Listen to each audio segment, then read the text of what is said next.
Bom dia, igreja querida do Senhor. Hoje estamos aí dando continuidade à nossa leitura diária, como sempre. A nossa lição, a lição 8, será ministrada pelo nosso amado José Bento, nosso querido diácono, e tem o título O Apocalipse de Isaías. Hoje nós vamos estar fazendo a leitura de Apocalipse capítulo 4, versículo 4, e Apocalipse capítulo 5. E a gente vai tecer algumas coisas bem breves, né? A gente não vai entrar na profundidade do contexto da situação. Porque a verdadeira intenção é fazer com que possamos entender o capítulo em si e a sua relação com o ensino do Novo Testamento, para que possamos estar nos preparando para o grande dia do Senhor. Então, essas leituras de Apocalipse de Isaías, associada ao livro de Apocalipse, faz com que a gente venha a nos preparar. Nós vivemos a nossa vida cotidiana num preparo intensivo para que, quando formos chamados por Cristo, estejamos preparados para esses momentos. Haverá um tempo em que aqueles que aqui ainda estiverem vivos, quando chegar o dia do Senhor, precisarão saber dos acontecimentos, do que virá a acontecer. Não será coisa tão simples, e estar preparado para que não se assuste com todas essas coisas, né? Então, o Apocalipse vem não para nos assustar, muito pelo contrário, vem para nos ensinar e nos preparar para esse grande dia, né? E enquanto isso, nós seguimos a nossa jornada aqui nesta terra, passando pelos abalos, né? Pelos desconfortos, enfim. Por isso precisamos estar mais unidos que nunca, enquanto igreja, ter sensibilidade uns para com os outros, entender a diferença que cada um tem na sua forma de ser, de falar, de viver, compreender tudo isso, compreender os momentos de luta que cada um passa. Precisamos estar como igreja orando um pelos outros, precisamos buscar o refúgio de nosso quarto quando temos algum problema com alguém, buscar o nosso refúgio com Deus. Isso é muito importante para que a gente possa realmente caminhar com serenidade, de cabeça erguida, né? E sempre ouvindo a voz de Deus. A palavra de Deus em Apocalipse capítulo 4, versículo 4, diz assim: ao redor do trono há também 24 tronos, e assentado neles 24 anciões, vestidos de branco, em cujas cabeças estão coroas de ouro. Esse primeiro versículo aqui do capítulo 4 de Apocalipse, os 24 anciões, esses ministros angelicais, a gente pode chamar assim, são chamados aqui anciãos, ou presbítero, né, como está no grego, presbítero, por causa de sua sabedoria. Como oficiais do gabinete de Deus, eles devem refletir a sabedoria divina que é simbolizada pela idade. Então, é simbolizada aqui pelo ancião, pessoas de idade que viveram muitas coisas na vida, né? Como está lá em Daniel 7:9, e detinha sobre si a grande sabedoria de tudo que já viveu, ouviu e falou. O termo ancião, ou presbítero, no caso na língua grega, também sugere uma analogia com os anciões da igreja, que servem na terra. Por isso, alguns sugeriram que os anciões aqui são simplesmente uma representação da igreja. Então, o texto ele pode se conotar também como pessoas amadurecidas da igreja, né? Pessoas de grande vivência dentro do cristianismo, que se tornaram grandes conselheiros do Senhor para a igreja e para a sua liderança. Então aqui também tem essa conotação, né? Esse versículo 4 aqui, a importância que os anciões de grande vivência cristã na nossa igreja, a importância que eles refletem na nossa vida e também na nossa caminhada. O capítulo 5, a palavra de Deus diz assim: vi na mão direita daquele que estava sentado no trono um livro escrito por dentro e fora, de todo selado com 7 selos. Vi também um anjo forte que proclamava em grande voz: quem é digno de abrir o livro e de lhe desatar os selos? Ora, nem no céu, nem sobre a terra, nem debaixo da terra, ninguém podia abrir o livro, nem mesmo olhar para ele. E eu chorava muito, porque ninguém foi achado digno de abrir o livro, nem mesmo de olhar para ele. Todavia, um dos anciãos me disse: não chores, eis que o leão da tribo de Judá, a raiz de Davi, venceu para abrir o livro e os seus 7 selos. Aqui o ancião aconselhando, né, a visão de João, e dizendo: não chores, porque eu vi a raiz de Davi, venceu para abrir o livro e os seus 7 selos. E a gente sabe que essa raiz de Davi é Jesus Cristo, é o grande acontecimento da sua morte e ressurreição. Continuando, versículo 6. Então vi no meio do trono e dos 4 seres viventes e entre os anciãos de pé, um cordeiro como tendo sido morto. Ele tinha 7 chifres, bem como 7 olhos, que são os 7 Espíritos de Deus enviados por toda a terra. Veio, pois, e tomou o livro na mão direita daquele que estava sentado no trono. E quando tomou o livro, os 4 seres viventes e os 24 anciãos prostraram-se diante do cordeiro, tendo cada um deles uma harpa e taças de ouro cheias de incenso, que são as orações dos santos. E entoavam um novo cântico, dizendo: digno és de tomar o livro e de abrir o selo, porque foste morto e com o teu sangue compraste para Deus os que procedem de toda tribo, língua, povo e nação. E para o nosso Deus os constituíste reino e sacerdote, e reinarão sobre a terra.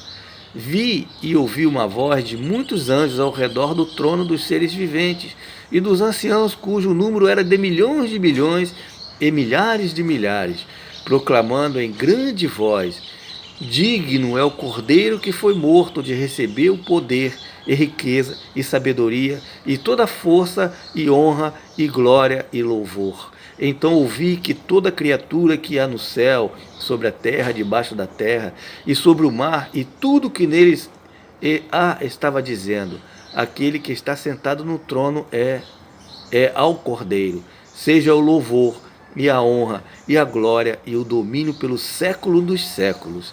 E os 4 seres viventes respondiam: amém.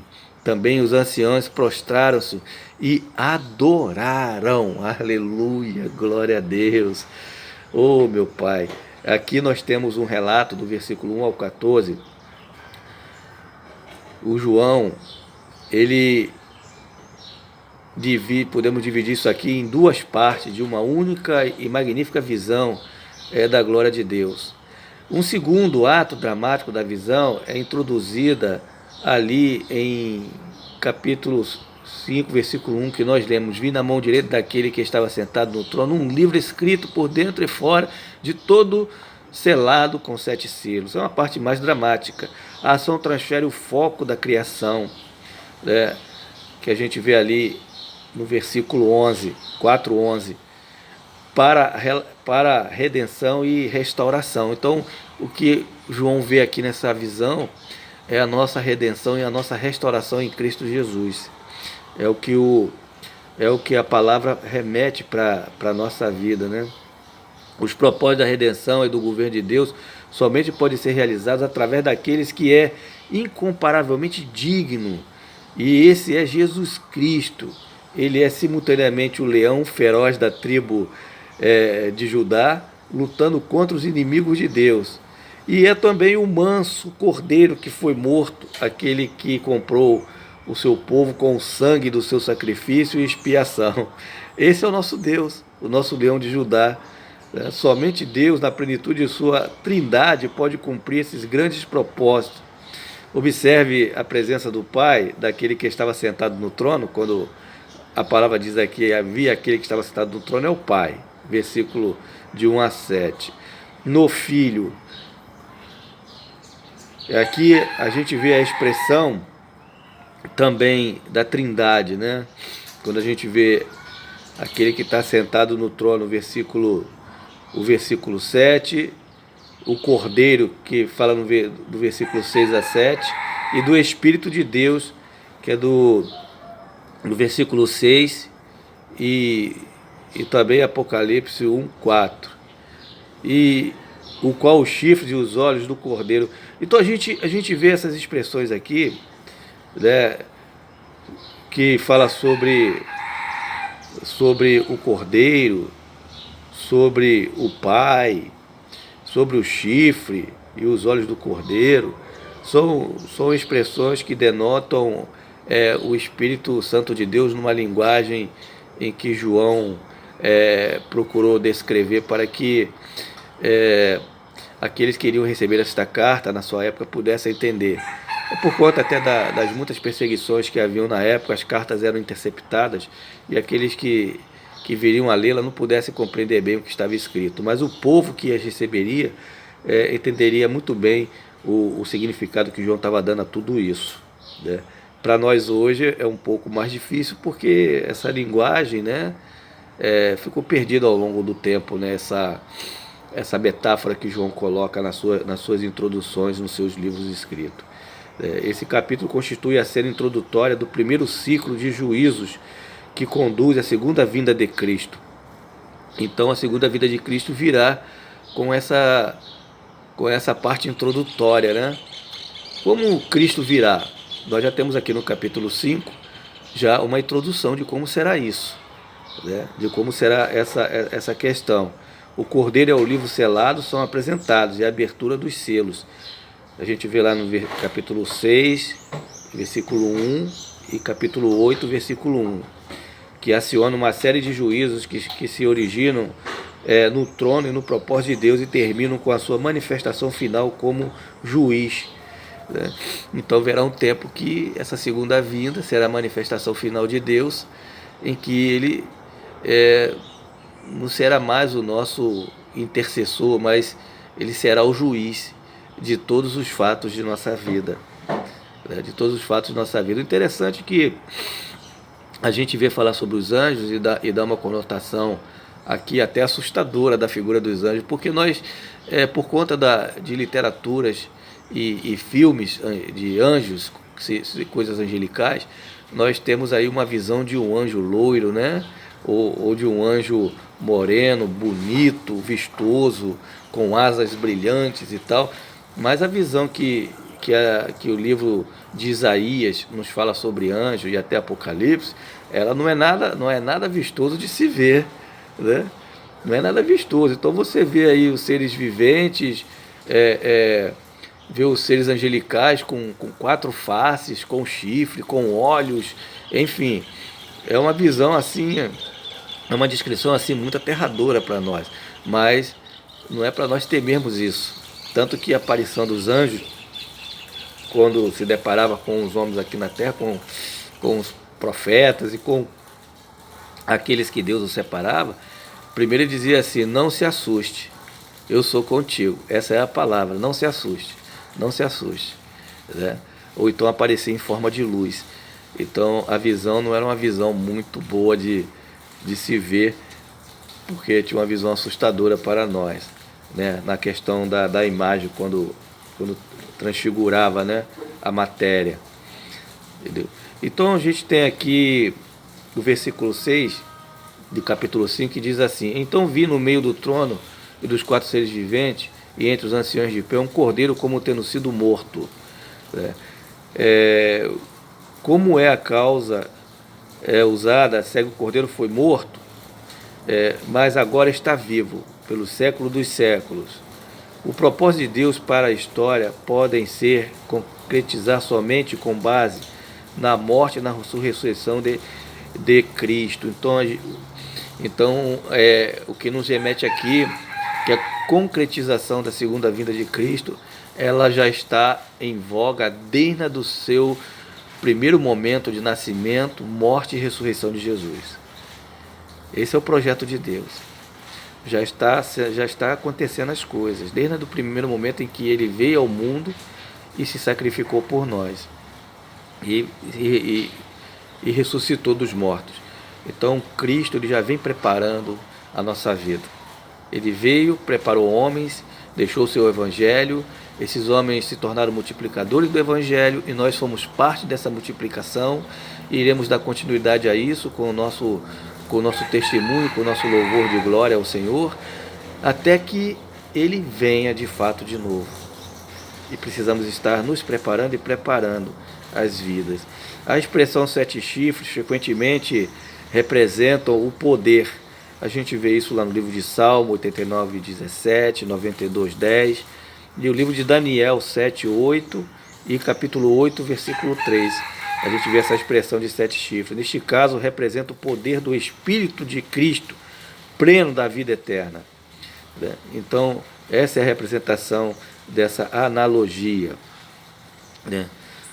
Aqui no versículo 9 fala sobre toda tribo, língua, povo e nação. Essa é uma batalha espiritual. Tanto Deus como Satanás reivindicam fidelidade em escala universal.